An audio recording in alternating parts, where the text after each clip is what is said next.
Yerp, it's Perp back with another video. And yo, I just got done checking out this brand new series that just premiered on Hulu called The Bear.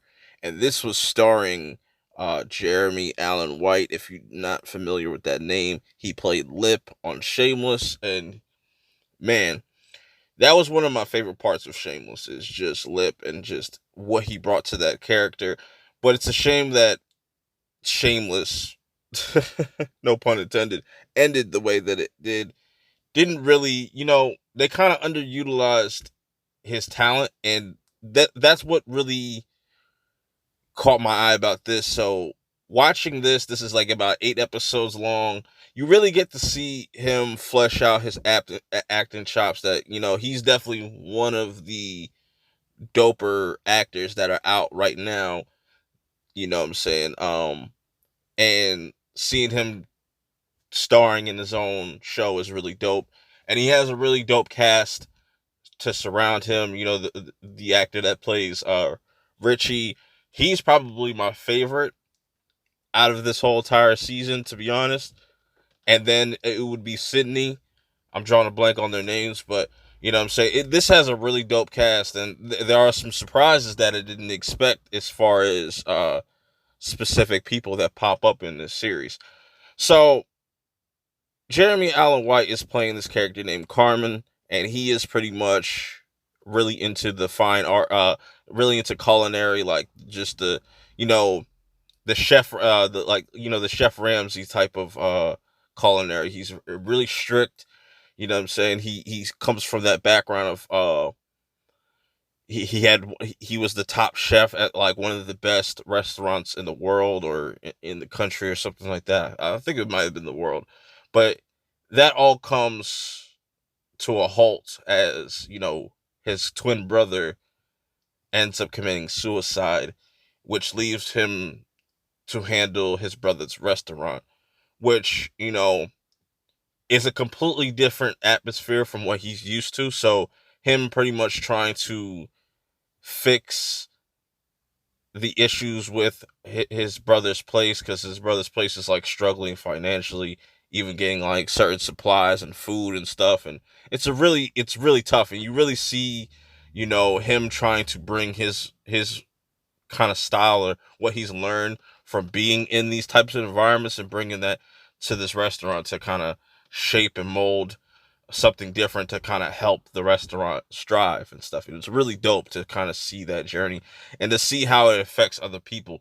And I like characters like Sydney that, she really admires Carmen and stuff and really looks up to him, and it's kind of like the brains, and it's kind of like a three-headed monster. You got Richie, Carmen, and Sydney, and those are our big three right there. You have other characters like Marcus that kind of like he's really inspired also by Karma, but he kind of is off doing his own thing. And I like the way that they're slowly developing his character, and characters like Tina, which she's been kind of like the OG since like Carmen and Mikey's parents been running the joint and stuff like that. And you really see how hectic it gets in these kitchens, man. It's really dope, and I just like all these different storylines and how it's kind of like a hive mind working at this type of level where it's just like everybody has to be kind of a self-aware of what they're doing, and just like you know if and some people really aren't built for this at the same time, because things get really crazy. I couldn't really take all that yelling shit in my face or nothing like that, so I give it to people that can tolerate that stuff, man. And it's just like as Carmen's trying to, keep up with the bills, keep up with just the demand, and trying to keep the whole restaurant afloat because this is what his brother always wanted. He also finds out that, he didn't know everything about his brother, and he doesn't even know why he would commit suicide in the first place. And you also see people like Richie, which that's their cousin, and he was really close to Mikey. And, you know, you see how that had an effect on him. And he's not all the way there. He's more like a traditional sense. He doesn't really, he clashes a lot with Carmen with his, like, his ideas and stuff, where he just wants things to stay the way that Mikey had it, but he doesn't really want to grow. But over time, you really see the bond and the connection between those two. Like, you really believe that they're family because they fight like they're family, and they can overcome things like family and stuff. And I really like how this ends. I'm not gonna spoil that for anybody. Like I said, I think the way this is kind of paced out, each episode is about like 30 minutes. I think the shortest episode is like episode 7, which episode 7 was really dope. Those last 2 episodes were really strong, and you really kind of see the peak of the potential of all these actors, and just based off their performance, it was just really dope. And it has me really looking forward to seeing what they're going to do with a season 2, because I really like these types of shows. We don't get these types of shows about food. Because I'll let y'all know, like, when I was younger, I was always into watching, like, Emerald and stuff like that. I was really into watching just the Cooking Network and stuff like that. I would watch, like, Unwrapped. So, seeing these types of shows, we got a movie with Jon Favreau, like, a while back called Chef. That was really dope. And just seeing, like, how passionate, you know, that type of, being in that type of environment, you see the passion. It gets really heated, man, and it almost gave me Whiplash vibes. You know how serious they take that craft, where some people might look at it as they might not take it as serious, but when you're in that environment, it's just like they bleed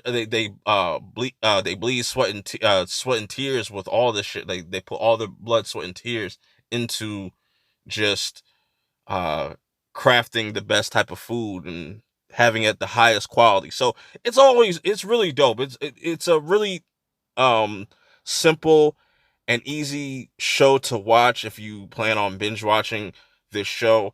If you're looking for something to watch, if you're um don't plan to go to the movies anytime soon this weekend, and you're just looking for a new show to binge watch, just to kind of kill time before Stranger Things Volume 2, definitely watch Bear on Hulu, man. The Bear on Hulu is definitely a very good watch. I definitely highly recommend you check this out.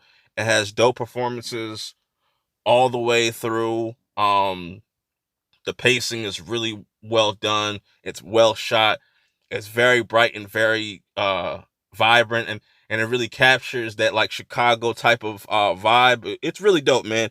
I like I said, overall, I recommend this. Check it out for yourself. I think some people will really enjoy this. Even if this is not your type of show, I think you should open up your mind and give it a try. I would say at least watch the first episode and let me know how you feel about it. If you did watch this, let me know in the comments below how you feel about the show overall, and where it could potentially go for like a season 2, considering how it ended. I'm not going to spoil that, like I said. But man, Jeremy Allen White killed it in this, man. Really killed it. Everybody brought it. They brought that A game. It almost felt real cinematic. Very immersive. It made you really feel for the characters and stuff like that. The character development was really on point, man. It was very strong first season, man.